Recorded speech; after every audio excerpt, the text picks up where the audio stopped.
Hello, welcome to the AoS Gamer. I'm your host, Rob. What up? It's the start of the shows. I'll click record actually. I'll start that. Hello, welcome to the AoS Gamer. I'm your host, Rob. It's the start of a new era. It's 2020. I've got perfect vision, and this is what we do now. Monday through to Friday, 12 o'clock, we go live. We have a chat, we talk about things, just you and me. Sometimes I'll have guests, sometimes I won't have guests. But everyone who is on our Patreon, thank you to you guys. Vladimir, thanks for subscribing. Everyone on our Patreon has chosen the subjects for the week. We'll have some special guests. I'm quite excited about it. It fits in with my work schedule, which is great. I hope you guys are enjoying it too. Well, I hope you're looking forward to it. I'm very much looking forward to it. It really helps me. I've already lined up some cool interviews this week. I got an Englishman and an Australian on. And of course, the whole point about this is one of my favorite things that has happened on the AoS Gamer is, and all of my time at Games Workshop as well, is I like just hanging out with you guys on the Twitch chat. So I think this is going to be a creative space for all of us to create with some funny memes. And so I'm here for it. I'm living for it. And I'm living for you guys. So thanks for being here. Right, let's kick it off. Who's here? Tomb King Tristan. What up? Salathon. Reaper, morning, early one today. Yeah, so if you haven't checked out on Twitter, I'll be going live 12 o'clock midday every day, Monday through to Friday. There's a list of subjects that are up through the week. It should also be on our Twitch. I'll double check that. Today it's Noob questions, question and answer. I was thinking of doing basically a Monday masterclass because Mondays are the days I'm least likely to be in the studio. So they're the ones I can kind of drop where it's just, if you're a new person, new into Age of Sigmar, I'll be running like a workshop every Monday. So that's what I was thinking. So Vladimir, thanks for subscribing. Happy New Year, Colonel Cabbage. What's going on, Scrunty Hugh? Hi, gorgeous. Thanks for your year birthday. Morning. Am I in the right place for Dreadnought Safe Room Help Group? Yeah, of course you are, DeBolt. How's your Dreadnoughts going? Johnny Hawkwind, thanks for subscribing. Grobda, afternoon. And Flukesy, whoop whoop, 26 months. Flukesy, you and me are going to be going into the hellstorm that is Australia in 20 days. It's 20 days until CanCon. And if you guys are excited about the live coverage, I'm excited about the live coverage. It's going to be freaking sweet. So I've got an amazing team. Helgimar 1980. Thank you very much for the thing that you messaged me the other day. Afternoon, everyone. John, can't make every day, but I'm happy to be here for launch. Oh, thanks, Johnny Hawkwind. You don't have to be here every day. It's so if you look, you guys can see the screen. If you are a Patreon member, there's a special Patreon portion of our Discord, which you can see there. I think Tomb King Tristan has already put something in there.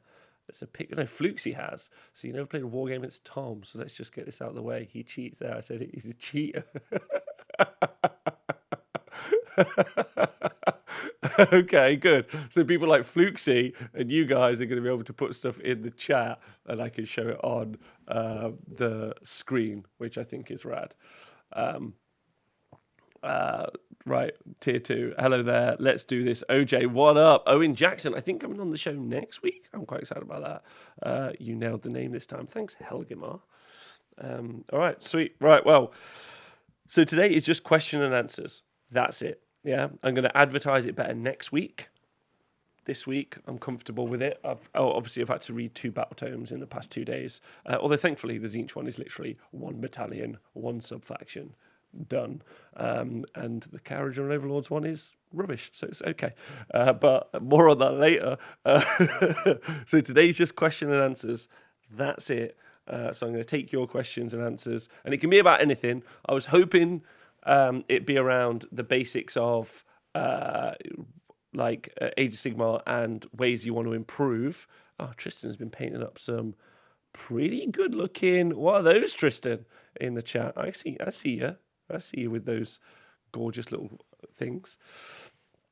Yeah, so I'm hoping you guys have just got questions for me. That's the point of today. If it works out that we aren't busy enough to do that, then maybe I'll just do what other streamers do and just hobby during this time period. But I wanted to give my dedicated focus. One of the things that I have planned personally this year is to expand the workbook, which is on the AoS Wargame website.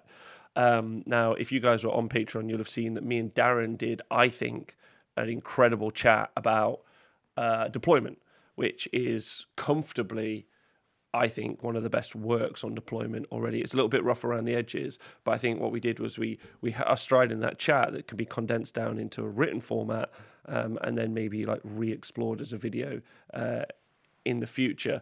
So really, really, really, really good. And I'm really proud of that video. So how do you get better at deploying?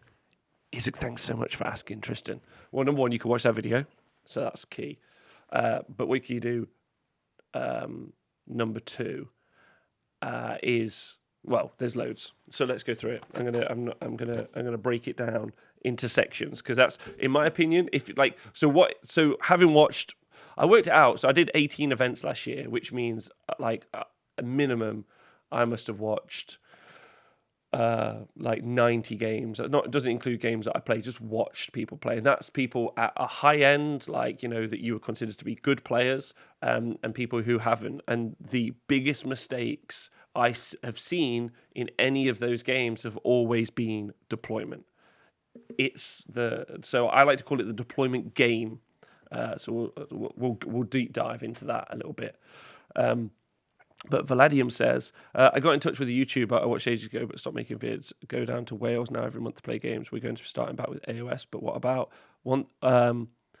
with 1,000 points? With about 1,000 points once we get all painted and sorted. Oh, good work, Valadium. All right. Going down to Wales now every month to play games. Yes, get into the hobby. It's a great game. 1,000 points is fun too. Taftan, when building a list, can your ally wizards use the spells from their book? I.e., Tzeentch army allying a Chaos Sorcerer, can they use the Slaves to Darkness spell list? So, hello, Tafdan. That's a quick one I can answer really quickly. So you wouldn't ally in a Slaves to Darkness sorcerer,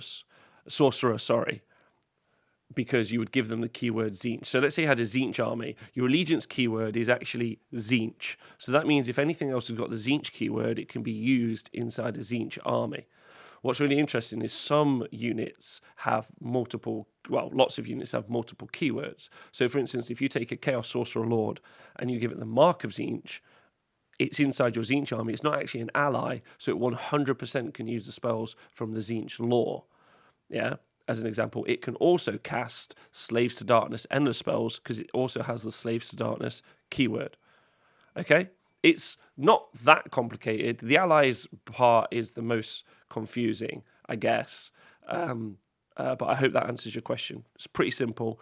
But you can only cast endless spells with the keyword for that army, like Hedonites of Slash, Slaves to Darkness, for example.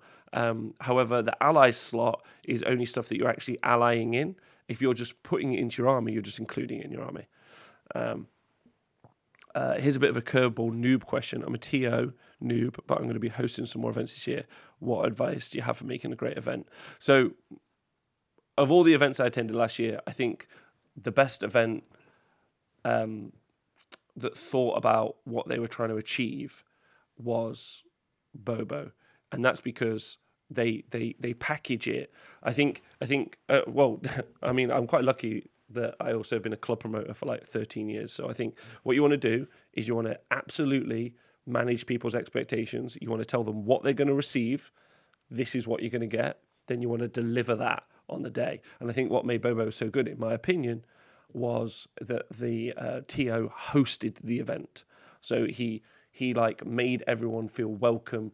And all the other TOs do that as well, but he like hosted it. It was like having a compare at a party, is what it was. And I think that just tipped it over that top bit. And also, you need fantastic organization. And the organization is more important than the comparing. Do the organization first, but if you can get both hand in hand, for me, that was the winner. Grubdirt. Right, we'll get on to deployment. New question: should triumphs be chosen or rolled? All of the tables are rolled in narrative, but chosen in match play. You roll triumphs every time. You have to roll the triumph. You can't choose a triumph. Question stems from KO now being able to buy triumphs mid-game. I assume that they pick them as they do. No, you always roll triumphs. That's how it works. Unless there's something in the KO book I haven't seen yet which says you can pick a triumph.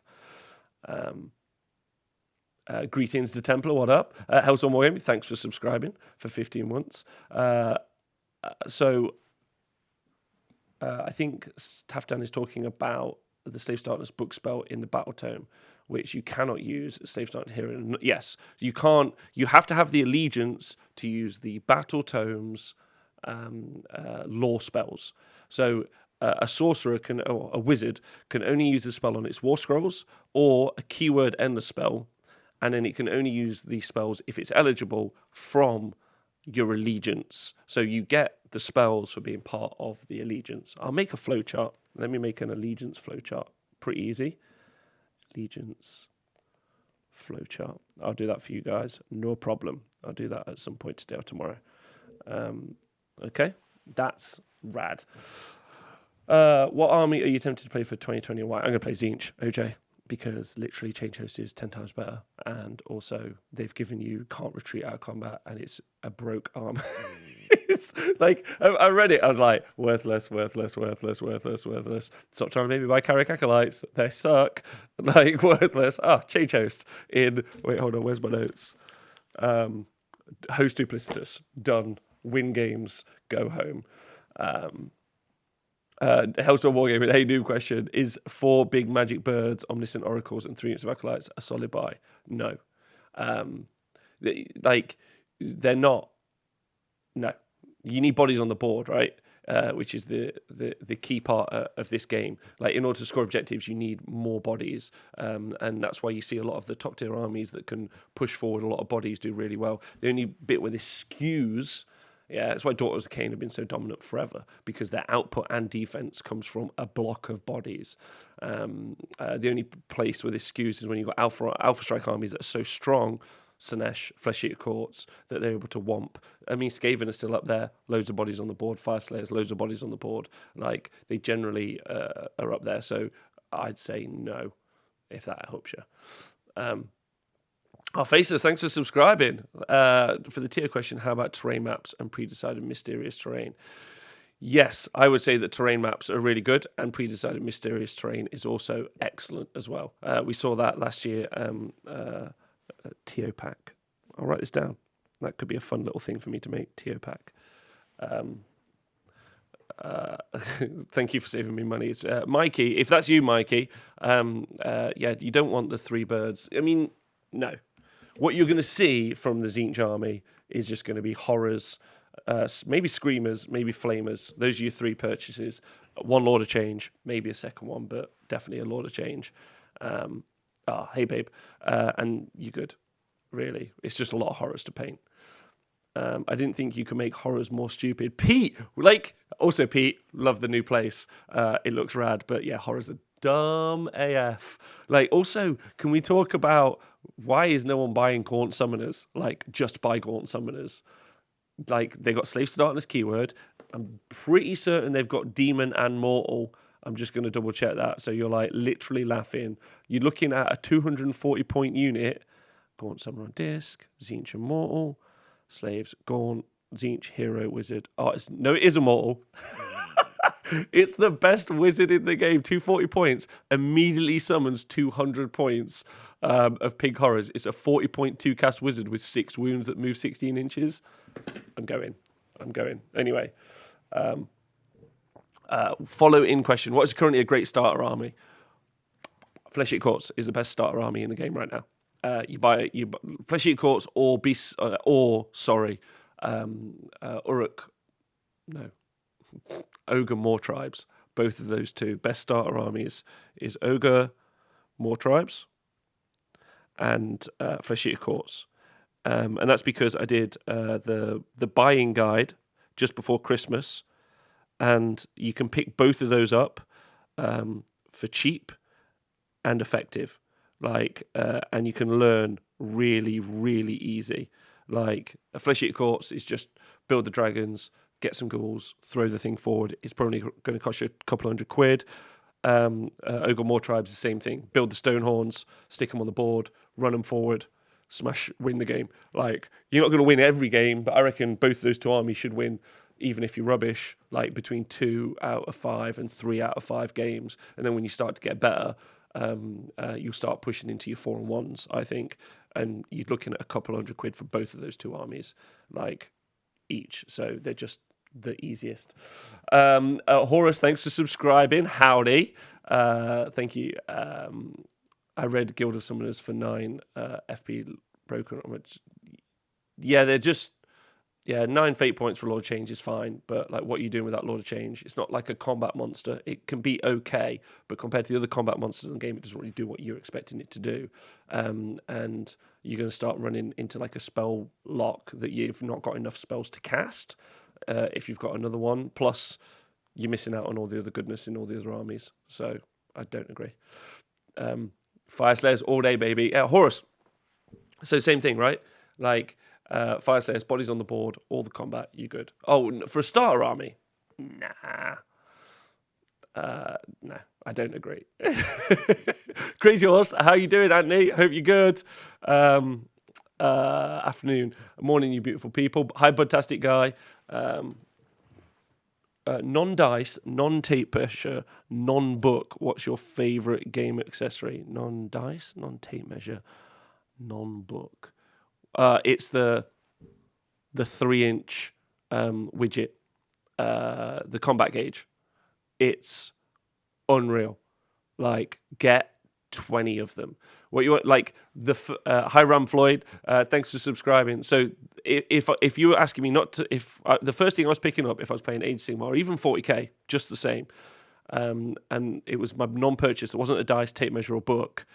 It would be maybe 10 combat gauges. You can pick them up for like a couple of quid at most. From like if you want to get those like cheapy MDF ones, and then a bunch of 9-inch sticks, like 10 of them. Just do that, and that will increase your gaming exponentially. Like those are where it's at.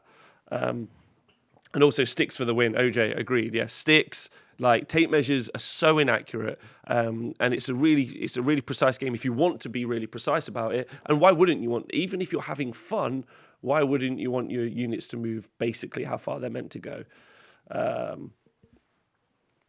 Zinch Plus put so many wounds on the board now. We'll be making wading through treacle. Pete, it's like Gits but stronger, and also -1 to hit in close combat. Like, why is that in there as well? What the hell? And Horus 86. Oh yeah, we're gonna have a dance off at Brishammer GT. That's right.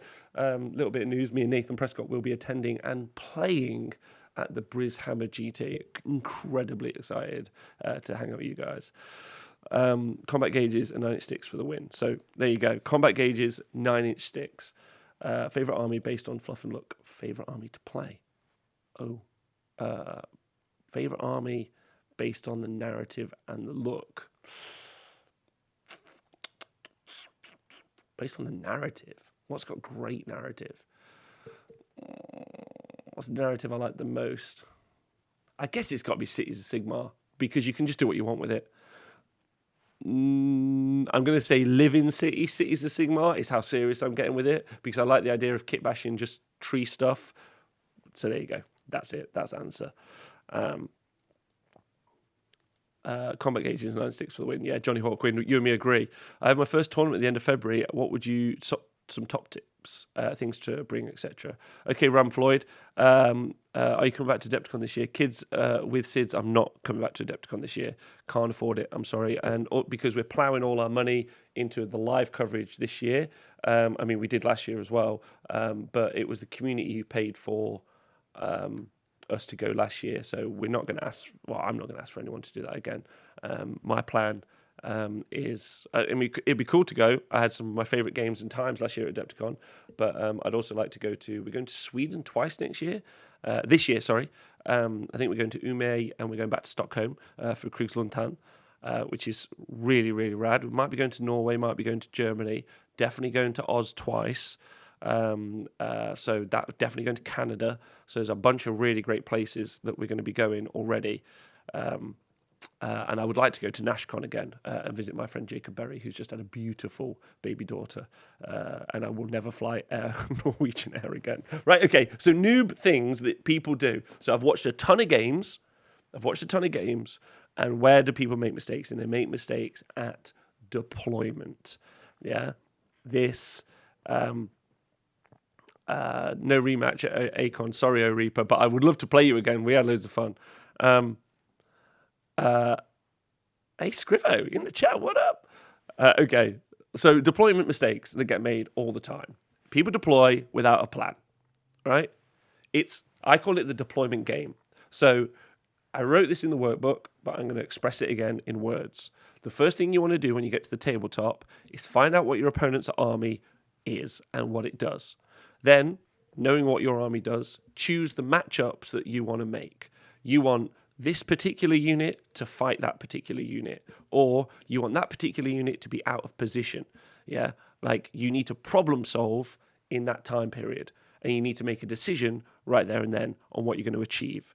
You then start to deploy, and you deploy trying to actualize that decision. That is the most important thing that I can ever tell you about wargaming. I see that mistake happening all the time. People just putting models down with no plan what they're going to do. You have to decide how you're going to win the scenario and decide how you're going to beat your opponent's army.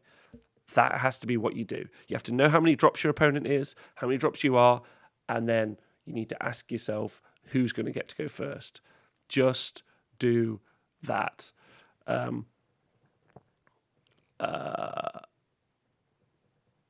Joking aside, the BCK start is great for beginners. Shaman and Bestigors are great. Colonel Cabbage is good, but it's much quicker and easier to do the more tribes and flesh eater courts army, in my opinion. Those are the two start ones.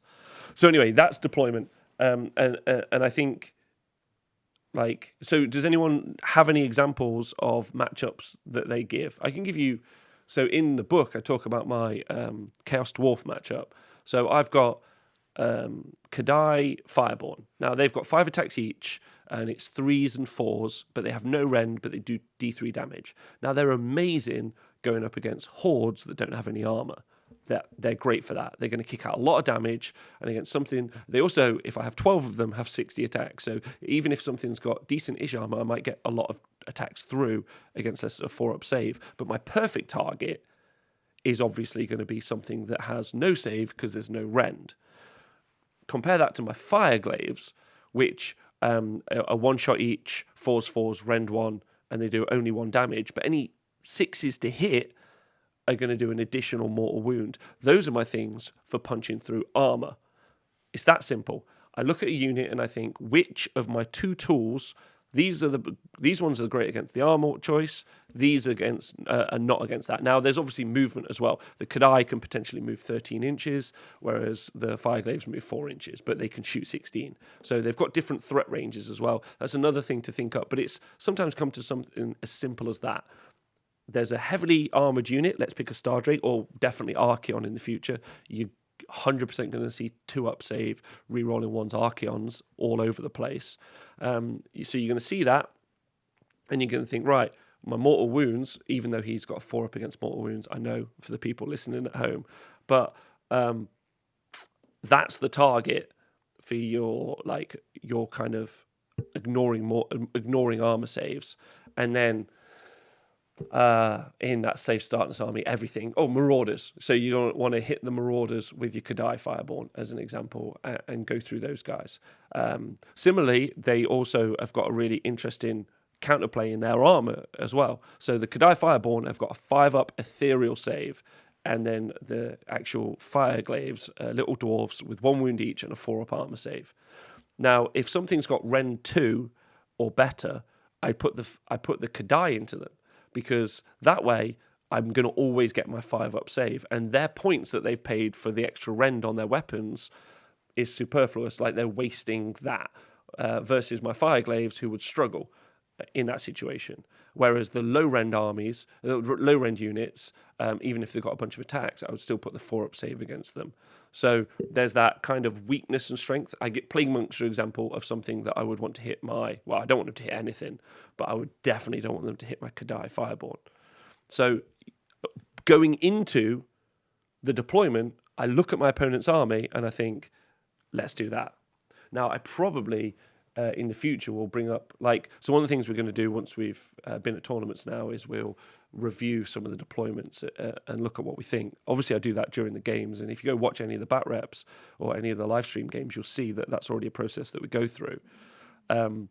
but that's key. Does anyone else in here take deployment as seriously as me? And has anyone got any deployment mistake stories? Because I'd like to hear them, which I think is interesting. Now, talking about deployment, in the chat, if you're still here, OJ, a Sylvaneth player of repute, but also an Angel, so serious on deployment. He has got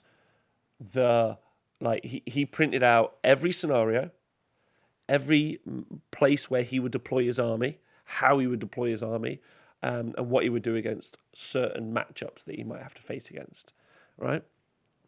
So, interesting. He literally did all the homework, and I think you'll be much better placed doing that homework than you will doing anything else when it comes to practicing. If you have an opportunity for one practice game, no, I would always have one practice game, but instead of the other one practice game, I'd spend that 2 hours planning your deployment. Would be what I'd do. Is that too serious? Maybe, but okay. Fire Slayer player, says Horus, I love being able to pump 40 berserkers into your flank with tunnels while Lords of the Lodge Death Ball rolls up the board. See, that's good, right? You pin people back, Horus 86. That's your plan. Now, if you had something like a scouting unit like Untamed Beast for Chaos, you'd be able to create a zone, yeah. Or if you could get lower drops in that Fire Slayer's army, you'd be able to create space and board control to stop that. You just have to know what your army can do and how you can play against those armies, right? Do you have a couple of questions you always ask before a game, Faceless? I have a ton of questions asked before the game. Number one, what's your maximum movement and then charge? Yeah, so your threat range with any model. And then I go and okay, so that block of Hearthguard Berserkers, what's the maximum that they can get to on the first turn? Oh, you can deep strike them. Cool. So second question, can you deep strike anything? Really important. Yeah, can anything deep strike and can anything redeploy? Yes or no? Another great question to ask. What's your maximum shooting range? What's your maximum spell range? Okay, what's your maximum unbind range? And does your army, this is always important because sometimes you will miss it, does your army do any janky or shenanigans? Have you got any shenanigans in your army which I don't know about? Are there any shenanigans that your army can do? Now, your opponent, if they do have some sort of trick or something, they should be obliged to just say, well, I can do this. And you're like, cool. All right, that's outside of the norm. Yeah. Or you could say, does your army have anything which does things outside of normal game turns? Like, can you fight in the hero phase? Can you shoot in the movement phase, for example? Can you charge in my charge phase? So it shouldn't take you very long, a couple of minutes. And that's basically most of the questions that I ask. And then I ask if my opponent understands everything I can do. Always really important. Who else is going to NashCon? Tristan, are you going to NashCon? Because if I'm going, because that would be rad if we got to hang out at NashCon. Orepa says, noob tip, start with move 4 army, where if you misdeploy, you are seriously hampered, you'll come out a better gamer. I agree. I think I learned a lot about movement with my move 4 army. One of the best tricks I think I learned, and I know that Dan Brewer is a big fan of this, is using the charge phase as my extra movement phase. Yeah, especially with horde blocks, being able to understand that a charge, but you put a single model into range, but you snake the rest of the models onto an objective or to screen or to do something is really, really clever. Takes some time to learn, and I'll hopefully get some opportunity to show you some visuals of that at some point, maybe for next week for the Noob show.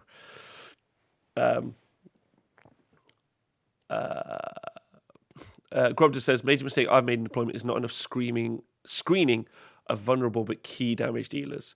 Yes. Learn to screen really, really well. Me and Darren Watson actually have made a screening video, which we're going to put up in the next couple of days. So hopefully you guys will get to see that. My deployment method is go through my opponent's list, immediately forget everything I'm told, check terrain rules, start deploying, check enemy threat ranges, regret decisions, realise I didn't screen the backboard, panic, try to compensate, finish deployment. Great work, Colin Cabbage. That is solid advice.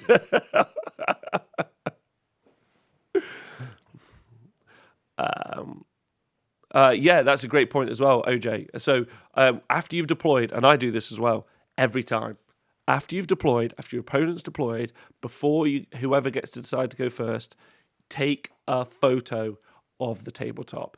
get it all in, and then when you're reviewing your games later, you can be like, right, where did I go wrong with deployment? I reckon you can put 90% of your losses down to where you did or didn't deploy well. That's what I reckon. I reckon it's that important. Warhammer Rob, hey baby, how you doing? How you doing? These are going to be about an hour long. I know I answered you on Twitter, but actually again. Runfloyd, I have 2 armies I could take to this tournament, but they are KO and Zinch, so I don't know how much practice I'm going to be able to get before. Runfloyd, is this CanCon that you're going to? Zinch is a complicated army. So I would take KO to give yourself an easier time, unless you're building a very simple Zinch force, like a ton of Zangor that you're just going to throw forward. Otherwise, I'd be cautious. Yeah, you should come and see the amazing tables at NashCon. Crazy Horse does all the scenery, and it's great. A few tips from me to noobs, says Helgamar. 1, use AoS reminders. 2, if during your movement phase you plan to run units and a hero, leave the hero for last. Don't run your hero away from a unit that might need a CP to run faster. If your hero is charging a unit, don't place him at the middle of the unit just because it's the shortest distance. If you can help it, place him in a way. Well, okay, so I think what Helgamar's pointed out there, and I would actually re-emphasize this, is if you are going to deploy a unit, if you're going to move a unit, or if you can deploy a unit or move a unit, move it with purpose. Don't just go, I'm going to move. Move a unit and ask yourself, why have I moved it there? Am I going to move this unit, and where am I going to move it to? And do that with all of your army before you do the movement, right? That's the simple answer. I'm going to put this unit there, I'm going to put this unit there. Now, some of it, like a run roll to create a screen or a run roll to create an objective, might mean that you have to prioritize it. If anyone's ever played Blood Bowl, it's a bit like that, where in Blood Bowl, if you make a mistake, what will happen is your opponent immediately gets to have their turn and you miss out on the rest of your turns. So it's about prioritizing your movement in the way that's best for you. So plan it all and then move with purpose. So I'd say deploy with purpose and move with purpose. Make those your keywords in your head. I see so many people doing neither, and so get onto it. Boats, ship ahoy, says Dexamon. I think he's very excited about the Caradron Overlords book. That's true. I would also say a key mistake people make, and I agree with Helgamar in the chat, is that people don't scream enough, gesticulate. Helgamar, did you watch the? I'm going to put that the video up that's on Patreon. I'm going to put it live, I think, today, the deployment video. So I'll put this out as a podcast, and you'll also be able to hear me and Darren have a chat about deployment, which I think needs narrowing down a little bit. But that was the first stab at it for both of us, and I think we're doing well. I think next time I want to get a bit more serious on it. But yeah, scream a lot. Scream a lot. So my deployment is making sure at all times that my entire army is entirely symmetrical.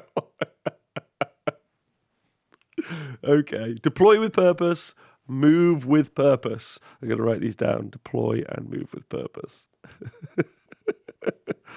Yeah. And symmetrically. Otherwise, what's the point? Move with purpose. Okay.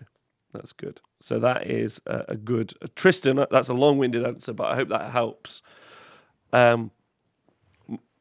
Pete Pratt, my deployment. Place Lune in one spot. It fits. 120 models around it. It's the most key indicator of what's going to happen next. A grot person's like, Lune Shrine. And you're like, yeah, okay, so his whole army's going to be around that. And okay. Swinty Hugh says, I really struggle with deployment. I think I have a mental block with it, as I know I can rely on the double redeploy a turn that Seraphon have. I need to learn to not rely on this. Yeah, I'd agree, Squinty Hugh. I mean, that could be really good for confusing your opponent by making what is clearly a bad mistake. So that's the kind of that's where it starts to get really serious, when you can deploy with what looks to be an intentional mistake, but it's a bait or it's a piece of trap for your opponent to go there, so that puts them out of position. That's another really good way to deploy. you deploy something far into the left-hand corner, or like far onto the edge of the board, and it's close enough that you can go claim the objective, but if your opponent wants to go get it, they've got to run all the way across the board, go get the thing. Faceless says, could you explain invisibility? There is no invisibility in the game, so I've solved that for you. I don't know how else I can help you with that. Great answer. I'd love it if you would post that video today. Tristan, I will. Did you watch the video, Tristan? But I will post the video on YouTube. I'm very good at making deployment mistakes. Not sure they are intentional. Yes. Well, sometimes you are forced into making deployment mistakes because your opponent... But give yourself some hard outs. Give yourself some I definitely am keeping unit A and B safe. That's all I've got to achieve. Don't give yourself perfect deployment as your goal. Give yourself, I want to keep this Maw Crusher safe from first turn charges. Yeah, or I want to keep this wizard safe so he can do his really cool spells. How do you best do that? What do you need to achieve to do it? Debolt, have you put an image in there? If you put an image in the Patreon tier on Discord, it's on Discord, babe.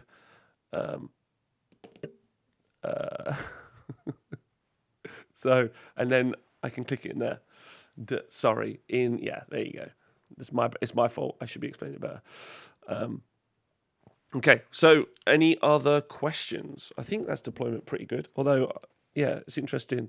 You don't have to deploy perfect. Just deploy well, if that helps you out. Just deploy, have a hard out. So you wouldn't recommend deploying all your units as close to the other guy's zone all the time. Well, I would if you knew you could get to choose to go first and you could make it across the board and your opponent didn't have a screen and you could charge the valuable stuff. Otherwise, no, that wouldn't be my suggestion at all. If you want a really good game to watch, I would suggest going and watching the NashCon game. No, there's two games at least I can think of straight off the top of my head. Go watch the NashCon game between Vince Ventrella and Bill. Flesh Eater Courts versus Slanesh. Both of those are well-deployed armies who then do a dance of movement with threat ranges. Incredibly good game to watch there. Another one would be to watch Peter and Steve Curtis at London Grand Tournament. That's another game to watch for really good deployment. And that is because both of those, again, very similar. They're dancing around in the movement phase with committal in a really interesting scenario, knife to the heart. Those are two standout games, I think, for deployment and movement that are worth watching out. There are obviously other great games of movement and deployment as well. Those are just two that, off the top of my head, really exemplify what I'm talking about. And I'll include them in the show notes. Hey, Surfer Dibs, what up? Isn't there a new wall of trait commandability that allows the player to render a character invisible to enemy units over 12 inches? Jimmy 1080, I've not seen that yet. I assume that's in the KO book. Sylvaneth have an artifact that makes them invisible outside of 12 inches. So I don't know if the word is invisible. I think invisibility means can't target if the unit requires line of sight. Okay. So I don't think there is an invisibility. There is, you can't see them, so I guess that's invisibility. You've got line of sight blocking. Just means if you draw a straight line to the model, normally if you can fly, you override that, or if you're a monster, you can override that. But if you can't draw a straight line to the model, then you can't hit it, basically, or target it.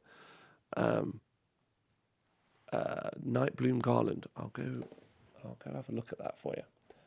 Night Bloom Garland, Age of Sigmar. Let's go see what it says. Sylvaneth. Go find me my Night Bloom Garland. Does anyone know which? Is it in? Is it an artifact? Oh God, it's going to take me forever to find this. Nard Warrior? No. I mean, you're playing Sylvaneth, so uphill struggle for you already.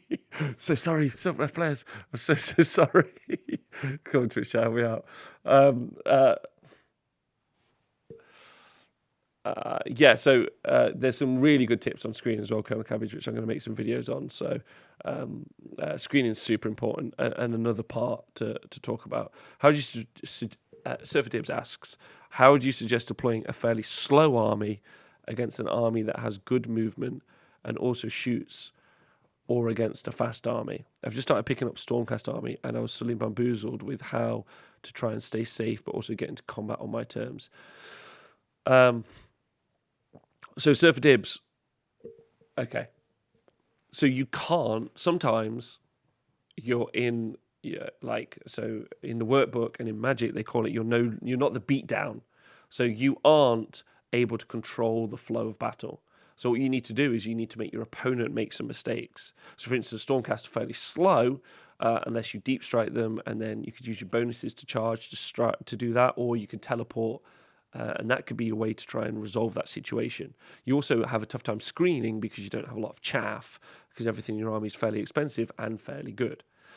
So what you might do is you might start a bunch of stuff off board as a way to resolve that. That keeps some key elements safe that you can bring onto the board later. Also threatens your opponent. The other thing that you could do is you could leave something out that your opponent's going to hit. If you're already in a spot where you're not going to be doing very well, like for instance, if you're already up against it, because your opponent can just flood you, like they've got Eels or Zangor Enlightened or Skyfires or something that's incredibly fast, and they can definitely hit you. Just make it so that they either can't hit you, which puts you in a bad position, and make sure you can still strike at them, or give them something to hit so you can countercharge. I hope that helps. But that's a tough one, because some armies, because that's at your list, right, in some situations. If you don't give yourself, I'll give you a really good example. Me and Nathan played a game, like 2 or 3 games of Age of Sigmar the other day, in 2 turns. And I mean, like, not actually played them. We literally just, I deployed my army, he deployed his, and I went, "Oh, you've won the game." And he went, "Yeah." And then I rewrote my list, and I was like, "Oh, actually, if I deploy like this, I still lose," because he was playing Iron Jaws. So what he's able to do is take 2 more Crushers, move them twice, so that's a 24-inch move, and then he can charge, but he can pile in 6 with one of them. So I was unable to I didn't have enough screen units in my army to keep any of my army safe enough. So I lost at deployment twice, and that was because of my list.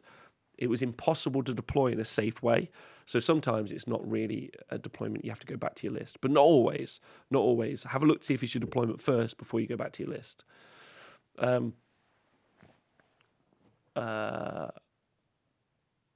OJ, I've burnt my Soul Death Battle Tome, so I can't help you with the Night Bloom Garland.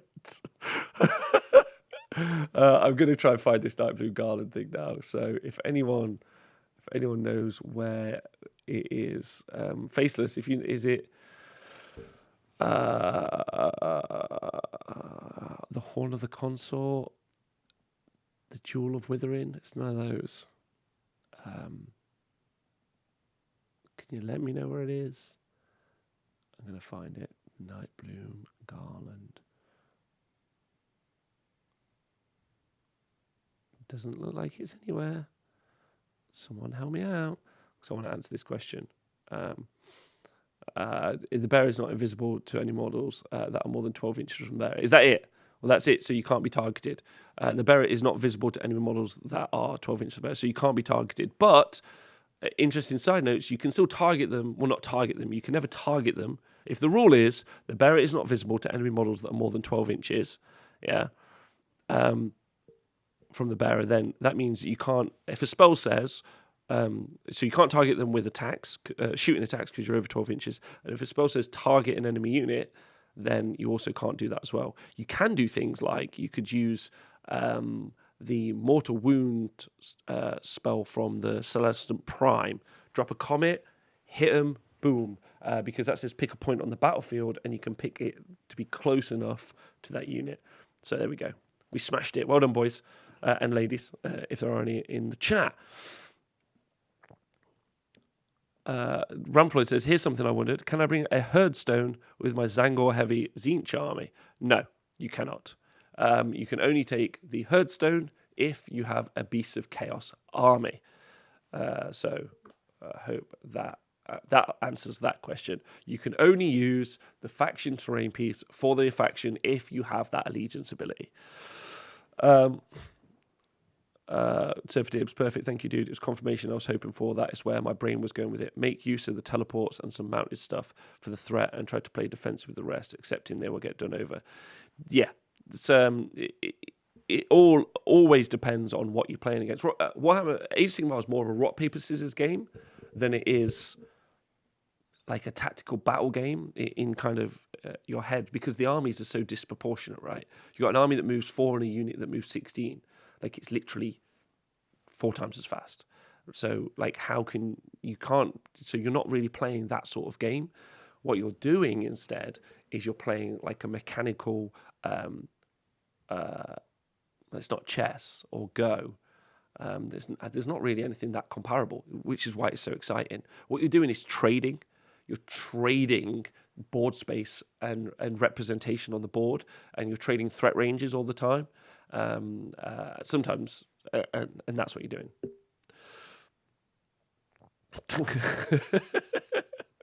Johnny Hawkwind says, I've only played 1K fun tournament. I will find the jump to 2K too big a step, so build slowly with some midpoint games. Honestly, Johnny Hawkwind, there isn't that much difference between 1,000 points and 2,000 points. I promise you. It's fine. Just don't overload yourself with units. Don't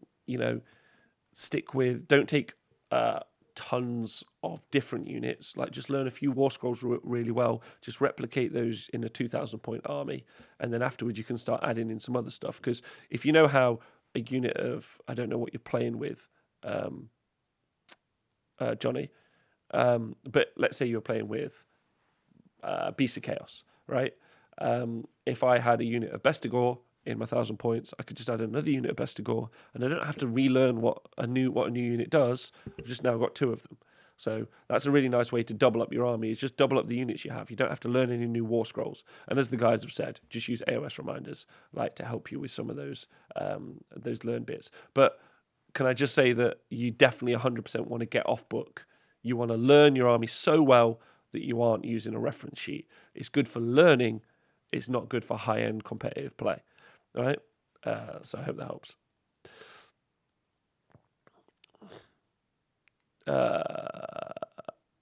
Yes, good. All right, sweet. Any more questions? This is fun. I'm enjoying this. Tomorrow, I'm looking forward to having on Alex from Mancunian Carnage, and we're going to be talking about the Vermin Lord Warpnor, which I know, like, just doing, a lot of people are like, think that rundowns on specific units are not that interesting, but I find them really fascinating. I really like the narrative bit, the modeling bit. Eventually it would be my dream to have a really good painter and a sculptor, and then the lore part, and each 3 of those segments done super well. And then I think that would really benefit. In the Patreon post that I did yesterday, you guys were talking about picking. I think I might try and pick units that are more on meta. So if you've seen this week, I've chosen Sky Vessels for Wednesday, and on Friday I've chosen the Gaunt Summoner, because I think you're going to see the Gaunt Summoner absolutely everywhere. So utilising that the best and being early, I'm hoping, listening to this show, you guys get ahead of the game. That's what I'm hoping. So that's what I'm going to push forward in the future. If one model in my shooting unit can see an enemy unit, does that mean every gun can have...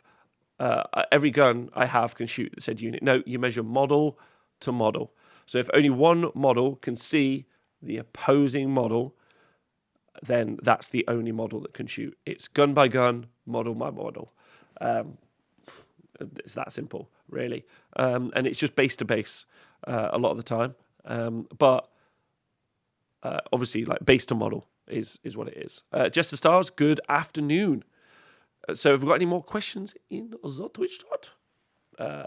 Noob questions, if possible. That's a great one, Tristan. So good that I'm going to use my Tristan emote. I do this, and it just does this in the chat. Da-da. Oh, it didn't work. Got one more try. Oh, come on. Yeah. That's right. I've got a little Tristan button that I press. I'm going to get a button for all of you eventually. Flukesy, you still in the chat? Because I think you are, because I've got a Flukesy one as well.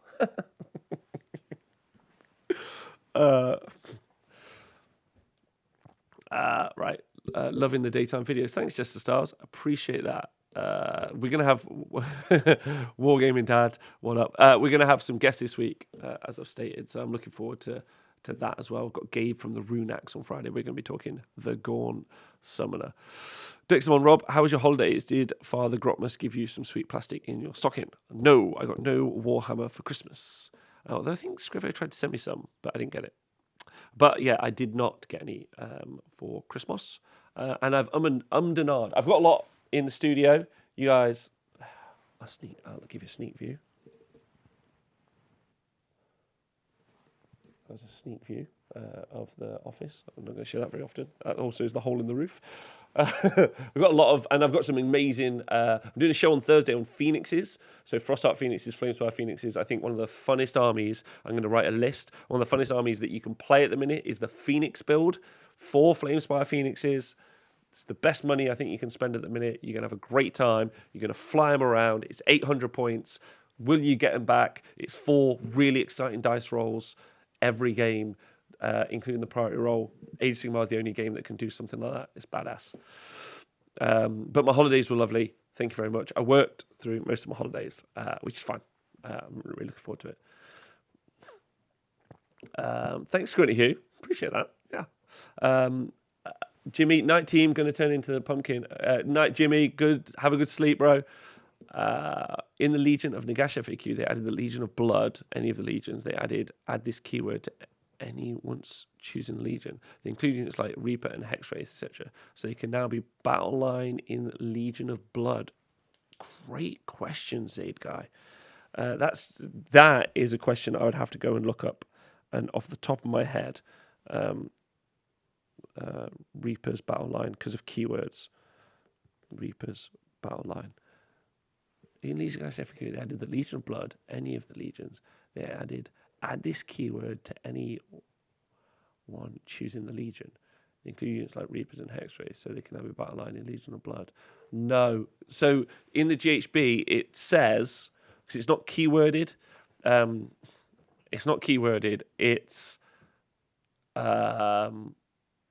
no, it's not how it works. Basically, Zaid Guy. I'm pretty certain. Like I'll double check, and if it is, I'll post something out. But 100%. So follow me on Twitter or Facebook. But 100%, it's you go into the GHB, and then it tells you what are in the sections, what are in the what's allowed in that army, what you can choose, the roster for that army. And it's only those that are the battle line for that army. So you can't use Hexwraiths as battle line in Legion of Blood because it doesn't say that because it's not in Legions of Nagash. Yes, 100%. Did Father Grotmus get us a new roof?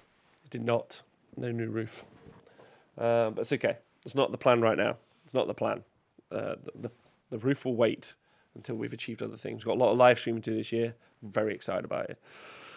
Ramfloyd says, when a Gaunt Summoner can use his Cheeky Free Horrors ability, can those horrors pick a spell from the lore? Yes. So when you generate any new unit on the board that's a wizard, you can pick a spell from the lore that they're allowed to choose from, and you can do it at that moment, which is a really nice adaptable choice. If you're, for instance, playing Seraphon, when you summon one of those Skink Star Priests, they don't really have many great spells to choose from, but you can choose to have a cool spell.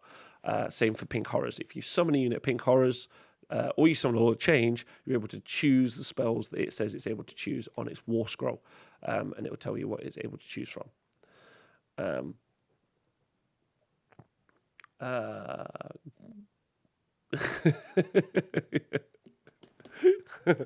I have a question about retreating.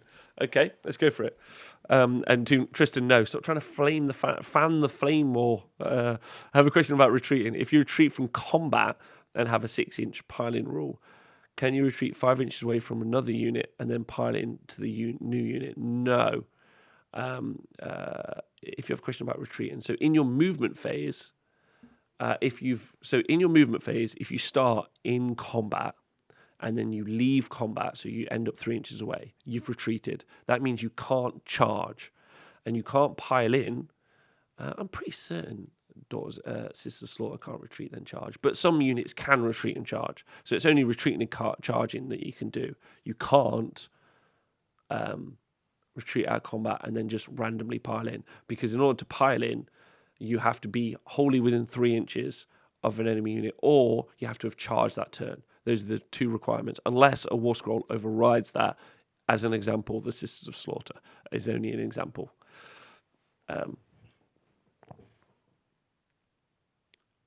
Reaper, yes. Only heroes may get... Pink Horrors might be a bad example now. I was saying old Pink Horrors, sorry. Yeah, you're right. New Pink Horrors aren't able to obviously choose a spell lore. You get what I'm saying. Like, if you summon a wizard that's able to choose a spell, like you would when you're writing your army list at the start of the game, they can choose a spell, okay? And you can choose it right there and then, so you can adapt on the fly, which is cool. So, sorry, Reaper. Thank you for picking that up. Do I need to buy the GHB to be able to play match play games? Currently, I have the Battle Tome and Azir.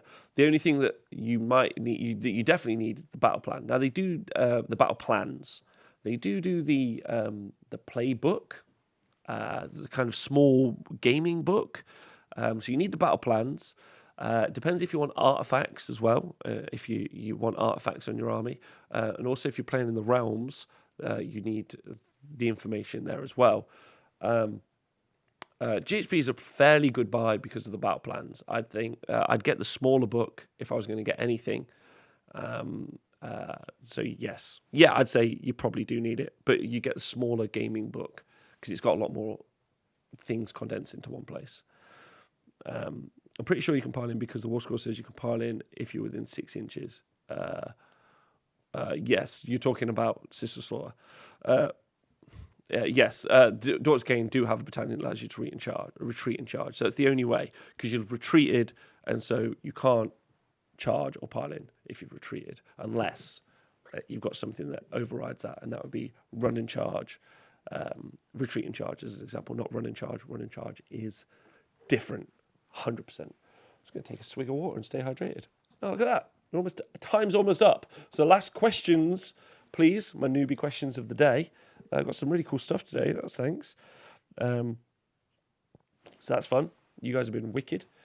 Any final thoughts before? Don't forget, we've got the show later tonight. So in 6 hours' time, I'm going to be joined by Mark Wildman, and we'll be doing the Tzeentch Battle Time review. If you don't want to tune in, I can make it real quick for you. It's the Host Duplicitous with Change Host. Answers on a postcard as to why it's only that. Hi, Diadrin. Happy New Year to you too. Hope you're well. Don't forget, it's 20 days to CanCon. I'm pretty pumped. I'm really excited to see my Australian brothers and sisters. Also, super sorry for what's going on in their country at the minute. Someone suggested that we do a 24-hour stream for them, and I think I'm tempted to do that. I'm just lining up whether or not I've got the time to do it this weekend. It could be really fun, and I might be able to go through every single army list. As that could be our way of doing it, right? That's our way of doing it. That'd be fun. So question from De Templar: who designs the Games Workshop dice and why do they want to punish us so much? You know that my opinions are that the Games Workshop dice are actually the best dice on the market right now, because you need, if you're going to do marketing, you need a USP, and their USP is that these dice are almost not dice, and that is a bold choice to make for dice. It's brave, it's bold. Look, you can go to ChessX, or you can go to Dice Shop Online, or a bunch of dice shops, and you get some really rad dice. Two Thumbs Fresh, love dice. And they've got all the flavours and colours of the rainbow. Games Workshop are like, nah, man, you don't even want to know what this is. It's a symbol, these bounce, these are see-through, these glow in the dark. No one was asking. They are giving us solutions to questions we weren't asking. That's why they're the best dice in the game. Why do Games Workshop hate Wood Elves? I don't know. Do they? Maybe. I think they might. I'm not sure why they actually... No. They do hate them a tiny bit, it seems. Retreat doesn't affect piling. You need to somehow end up being able to pile in, though. That's the summary. Yes, that's correct. The system battle dice can only be described as art, as they're not actually functional dice. See?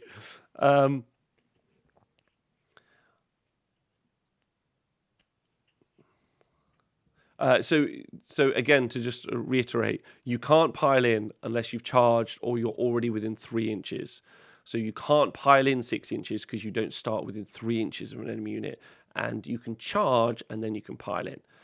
The only situation where that would be resolved is if you have the Sister Slaughter who can retreat and then they can pile in 6 inches, because it says on their war scroll they can pile in 6 inches. You'd have to give me another example of units that are able to pile in 6 inches from outside of 3, because as an example, the Griffonian Gauntlets, which is an artifact, allows you to pile in 6 inches, but you can't do it from outside of 6 inches. Yeah, you still have to be within 3. Super weird stipulation. Okay. Scrivo, how would you store your army? Really useful boxes. I would buy the foam inserts that you maybe would use for your KR multi-cases. Now, I know that you can buy the magnetic boxes and some other stuff, and maybe that's a whole show we should do, Scrivs. But for me, when storing at home, really useful boxes. They fit sprues in really nice. You can buy the foam, so you can put the tiny models in, pick them out. Really useful boxes all day long. The 30-litre ones? Yes, I think they are.